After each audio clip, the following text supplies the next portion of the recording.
Good morning, everybody. Hope everyone can hear me okay. It's really great to be here this morning. Welcome to PR Power Up for Scale-Ups. I just wanted to start with obviously it's great to be part of Birmingham Tech Week. It's been an exciting week so far. I've been on a couple of sessions today and had some great insights. So just wanted to say thank you to all of the sponsors, the partners who've helped to put this together and make it a great focal point for the year for the tech community in Birmingham. Even though we've had to do it virtually rather than face-to-face, it's great to have it in the calendar. So I just wanted to start with introducing myself. I'm Siân Gaskell. I'm founder and MD of CubanEight. We are, proud to say, an award-winning PR and integrated comms agency focusing on the tech and B2B sector. As I said, I'm really pleased to be here today. Birmingham holds a very special place in my heart. It's where I went to university many years ago now, and we work with a number of clients across the region as well, and we're based not very far away in North Oxfordshire. So I started CubanEight over 11 years ago in 2009, and starting it in a recession. I have a lot of empathy and understanding of what it's like to operate in challenging times like we are in today. But I have been in tech PR for over 20 years, have worked mostly agency side in large global networks like Weber Shandwick, and also was a founding director at Hotwire for the first 5 years of its life. So I have experienced that scale-up environment from that perspective. But I'm absolutely passionate about technology, PR, and also helping companies to scale. So this is just a selection, a snapshot really of clients that we've worked with over the years or currently working with. The common denominator for all of these companies, I think, is that they have all believed in the power and value of PR when building their brands and scaling their businesses. And as you can see there, some of those are no longer scale-ups, but we have worked with them during that part of their growth. Just wanted to recap on what you'll go away with today at the end of this session. Absolutely knowing the real purpose and value of PR and how to integrate that into your growth strategy, how you can use it to build your brand and build out your business. And the elements for success, and absolutely, some actionable things that you can do for PR with PR right now. I think what I also want to say is that we'll have an opportunity for questions at the very end. Feel free to add to the chat, and I will answer questions at the end. Great. So let's get into it. And I wanted to start with, obviously, we're talking about the value of PR today when scaling your business. But I just wanted to start with thinking about you as scale-ups, as businesses that are growing. When a business is in scale-up mode, we've worked with businesses at this point, obviously, and we will know that you will be facing many different challenges and there will be many different priorities. The overriding aim with a scale-up is growth, but there will be all of these different elements, all of these priorities that here on the screen will all be part of that growth. So you'll be faced with things such as, where are our customers coming from? How do we build out a team that's going to be fit for growth? What about investment? Where is that going to come from? Who do we want to have as investors? Building a brand, that trust and credibility is all important in this scale-up mode, and delivering on the growth strategy. And maybe even we've had instances with certain clients where they've been very honest with us and said, during this phase, this is our long-term goal is acquisition. So it's really important that we are aware of those priorities so that we can use PR to help you scale. Because just to stop and just take a moment actually to say that, to define exactly what PR is every way in which you engage with your audiences and the public and the appropriate management of your reputation. So we are obviously living in an age of influence. Narrative and the media landscape is very much part of that. And journalists are the conduit to your audiences and also part of that influence. and as are the, you know, kind of business B2B or business influencers that you also can engage with.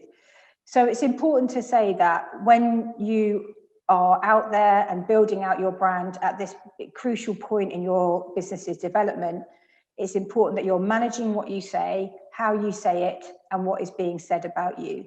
And that's where PR can definitely add value. This is a very famous quote that is used by a lot across the industry when talking about the value of PR. Bill Gates was and is still a huge advocate of the value of it when he was building out Microsoft.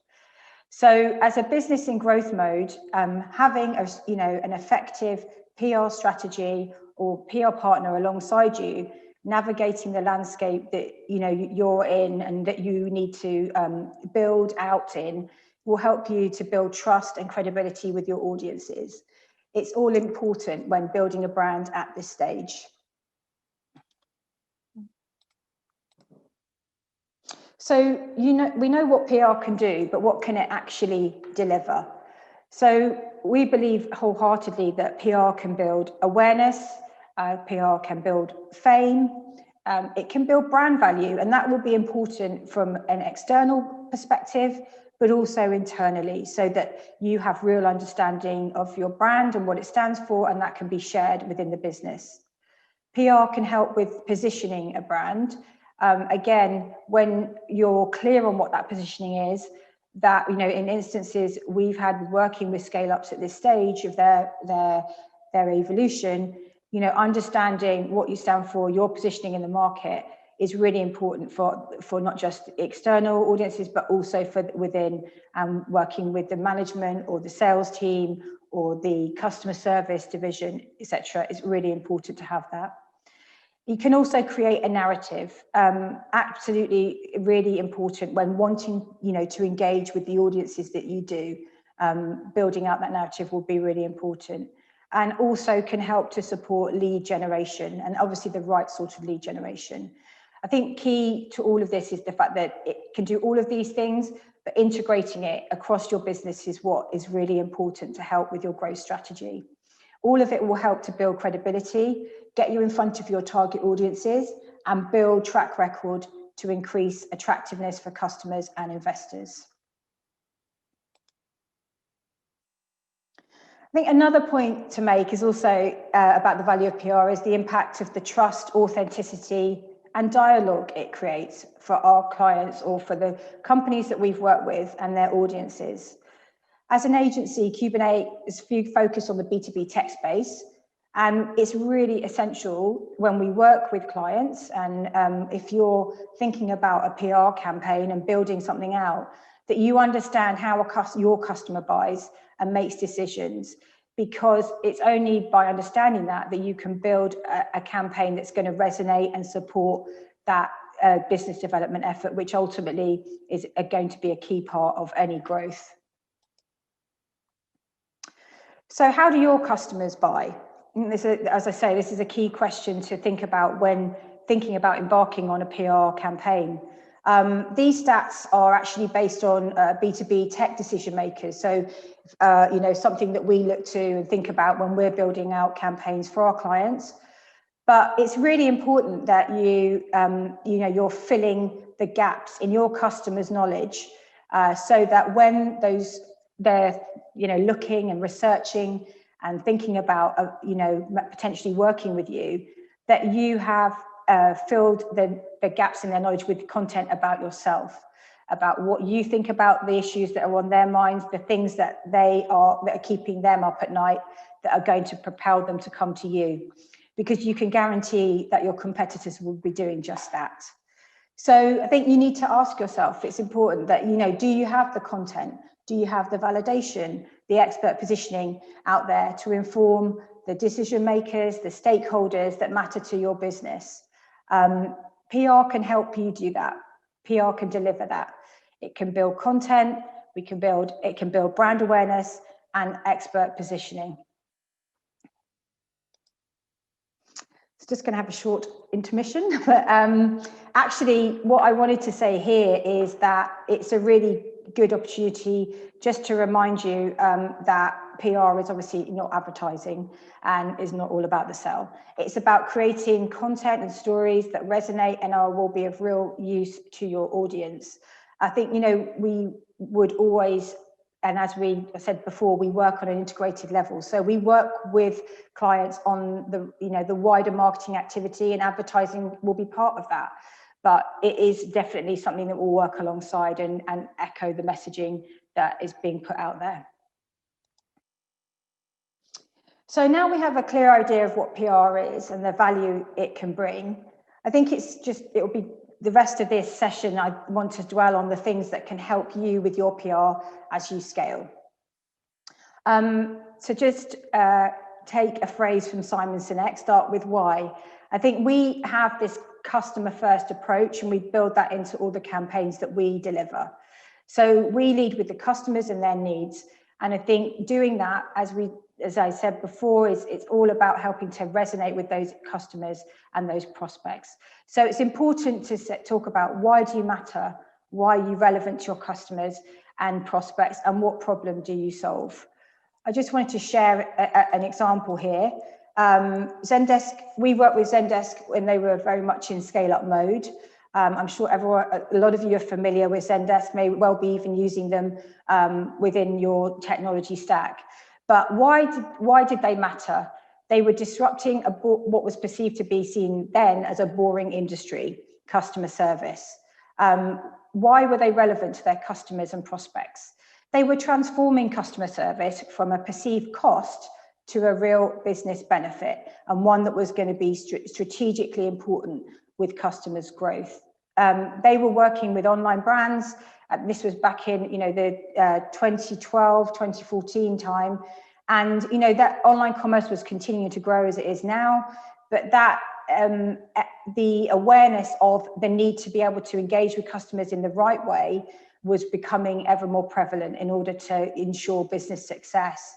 So basically, Zendesk were solving a problem, which was building a customer service help desk that not only their customers would love and their agents would enjoy using, but it would also be beneficial to their customers, so the consumer.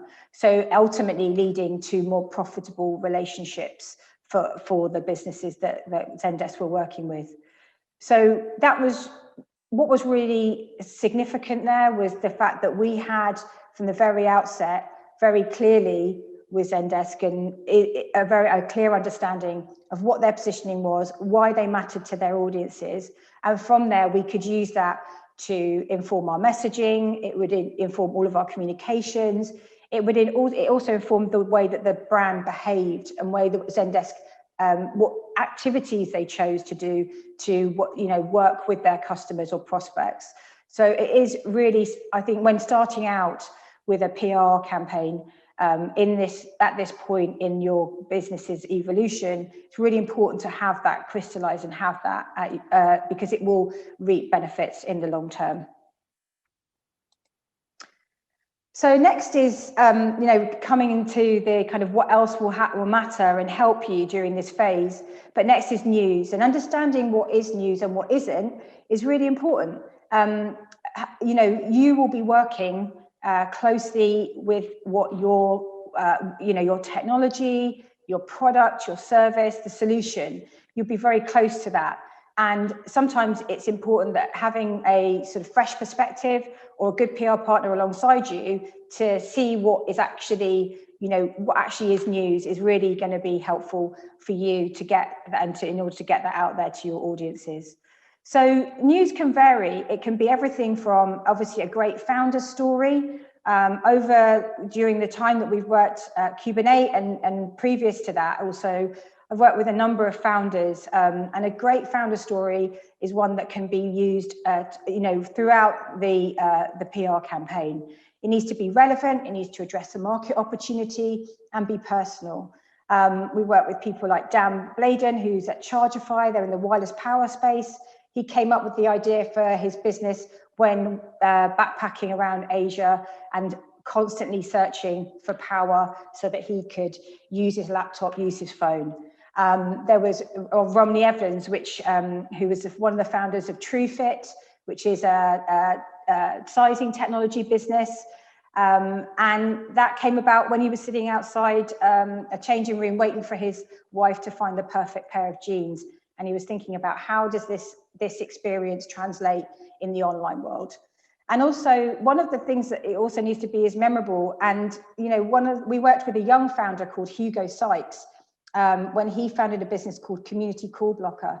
And that came about because his grandparents had nearly fallen victim to a nuisance call scam and given away thousands of pounds.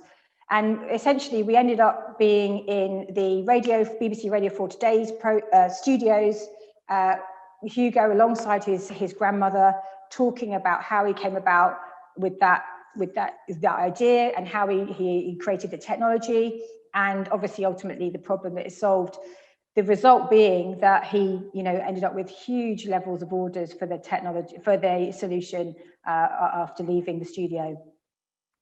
Obviously, think about what else is coming up within your business that you can use as news. So it could be investment news, it can be you entering new markets. We have worked on a number of market launches for clients in the last few months even. Dixa, which is a Danish customer service platform, launching into the UK, and Vimcar, which is a German SME fleet management platform as well. And obviously new customers will also allow you to get some penetration into the vertical market sectors as well, which is ultimately one of the places that your customers will be. Once you're underway and things are moving forward, it's obviously important to keep that momentum going, maintain the media drumbeat, and help to build your brand. So how can you do that? I think ultimately keep thinking of what is valuable from within the business that you can use externally. So use your data to generate news. We work with a lot of data-driven businesses. I mentioned Vimcar earlier. They are new to the UK market, but what they do have is insight and data around what SMEs and SME fleets are doing and how they're using their software. And we're sharing that with media to show that we understand what is on the minds of the customers, how we're helping to solve issues such as route optimization, cost savings, to generate traction in that vertical media and help support their business development efforts. I think it can never really be underestimated about building relationships with media that matter to you. Making sure that you are sharing the news that you have, sharing information, data, etc. with them is really invaluable as you grow as a business. Some of those journalists will track your progress and stay with you along the way, but it's really important to have those relationships in place so that you can turn to them and start to build incoming kind of activity and dialogue. We're obviously not living in a time where we can go meet with journalists face to face anymore, but making sure that you get them the news they want, find out what they're writing about, how can you contribute, that's absolutely important, and something to just keep in mind to keep going as your campaign moves forward. I think the other thing to say is that also that having that news out there and having that continuous media awareness and target media will ensure that when investors or customers are looking for you and they're wanting to fill that gap of knowledge, that you will be out there alongside competitors and other vendors. I've talked before about this customer first approach, which we wholeheartedly believe in, and being aware of things that matter to your customers, again, will fill the gaps in their knowledge. You can show that you're aware of the bigger picture by being part of industry conversations, consumer behavior that matters to your customers, or perhaps deciding proactively to lead a debate on issues that matter to your audiences. We will, build in rapid response or market commentary. We've done that a lot for clients over the last few months who've been focused on the retail sector. Whenever ONS have put out stats about retail figures or the BRC, we've been getting involved with those and sending out commentary. So to share what we think about it, to say Retail Week, Retail Times, you know, the key media that matter. That moving on from the commentary, you can develop that and evolve that into what we call thought leadership content. I'm sure a lot of you are familiar with that, building out opinion and articles that can be placed across vertical media or business media, and ensuring again that you're filling the gaps in your prospects knowledge and showing that you understand about those bigger picture issues. And also, like we are today, be part of events. You know, Birmingham Tech Week is living proof of an event where it's a community, it's a network, and it's essentially an opportunity to find out more about what's happening within your industry or alongside your peers. So those can be really valuable and also ensure that you're being connected and keeping involved with your audiences. Advocacy, we all will know the value of proof when building a brand, establishing credentials, getting people to talk about you and your business and the benefits that you have brought to others' business is absolutely valuable. And we will always work, you know, with clients to find out about those customer testimonials that we can use. They are hugely valuable, hugely have a long life as well, and they will also work from the point of view of being able to be used across multiple channels. So not just from a media perspective, but also across social channels and also across the wider business. So we know that clients will share them with prospects, and we know that clients have attested to the direct response they've had as a result of having a case study out there in the media or also shared across social. I think, again, the due diligence that customers and investors will make will also show that, you know, they want to know the customers that you're working with. So, you know, make sure that you're asking customers if you can even use a quote from them or even name check them so that you're able to name check them with vertical media, which will help with that resonance. So just wanted to also dwell on the fact that we absolutely build integrated campaigns and campaigns that can be used across the business. And I think it's important to say that PR shouldn't be a siloed activity. In order to get the full effect from integrating it into your growth strategy, it needs to make it part of your wider business and help to increase the visibility of it across your business and also show the value of it. That can be done by, when you do get media coverage, you can share that across your business and get your team to share that across their social media to amplify that further. It can also be, used actively within any communications that you have going on with sales teams and their prospects. And also, really importantly, we're making sure that, when we secure coverage, we're getting link backs so that we are getting links back to your site and making sure that they're measured as well. And we're looking at those when we're working through the campaign. I think also share the keywords that you are using in your wider activity and make sure that those are being woven into the content that's being generated as well. So just to coming to the end now, and I think one of the key questions that we said we'd answer was, is now the right time? And should you be doing now? We're obviously living through a very unprecedented time. So, absolutely, we would say wholeheartedly, yes, you can do PR right now. We have been carrying on with campaigns with our clients. We've launched companies into the UK during this time or helped to increase awareness about what they're doing, and particularly with brands where they've had technologies which have been really fit for purpose for businesses right now. And the media do want to hear about it. They obviously want to hear about innovation. They want to hear about the good things that are happening, and absolutely want to know what your thoughts are on what is happening in the markets that matter to your audiences. I just think a word of caution is just ensure you have the right level of context and also are appropriate when, you know, communicating. So having that awareness and empathy.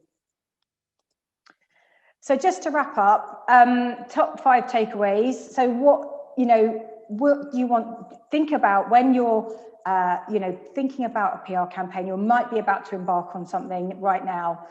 Think about, as a business right now, what do you want the PR to achieve? What do you want it to support? With those, all those priorities that are within the business, what is it that in 6-12 months time, you would like it to have supported, and what does success look like? Start with why.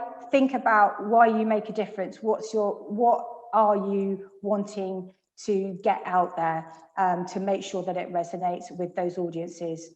Make sure you share your news. It's absolutely important to keep that going and keep the milestones, the new wins, the new customers, sharing that with your audiences. Advocacy, the proof is essential, whether that's, as we say, a customer case study, if you can get those, or just also name checks, and also just having someone stand alongside you, maybe in sharing, you know, an article or etc. That can be really valuable. Integrate and amplify. Ensure that you are using PR so that it's integrated across your business. It's integrated into the wider marketing activities, obviously, but also make sure that you amplify all those great results that you get from the campaign so that they're working harder and actually making budgets go further. So that is it. I think we have some questions. Right, okay. Is it the case that journalists are keen for any news that isn't COVID to cover at the moment? It's a bit more difficult to get stories picked up. Yeah, I think it is the media landscape. Thank you, Rachel. The media landscape has changed. There have been more challenges, I think, because editorial teams have got leaner. They have more pressure. But they do want to see news, but it might take longer. It's taking longer to get follow-up. So to allow that into your timing when you're sending out news, maybe send it out under embargo, or make sure that you are managing expectations internally that it's not going to land on a particular day. It may take a few days to get through. That's what we're seeing there. Sorry, just one more question. Not seeing that. Would you? Yes, I think definitely. Emotive, the question is, would you say that emotive PR is more important than ever now, or should storytelling for a business always build on that kind of emotional connection with a customer? Absolutely. That is, I couldn't see who that question's from, but that's absolutely essential. I think even more so now. Yes, that's Rachel again. But that's even more so now. I think that resonance, like we talked about, we've always had that approach with our PR, but I think when you're trying to connect with a consumer or a business, you know, you want to make sure that you're showing that you understand their challenges. So I think that resonance and emotion, showing that. We've had clients during lockdown, at the very beginning, demonstrated great empathy with their customers. They dropped the hard sell, they went in with supporting them, etc. So I think that goes a long way to building good client relationships in the long term. I think that's pretty much it. If anything that I've talked about today, hopefully has sparked any interest, please feel free to connect with me. My email is there. We are also on LinkedIn. Do get in touch. And I think we'll be sharing the recording afterwards. But thank you very much for joining me.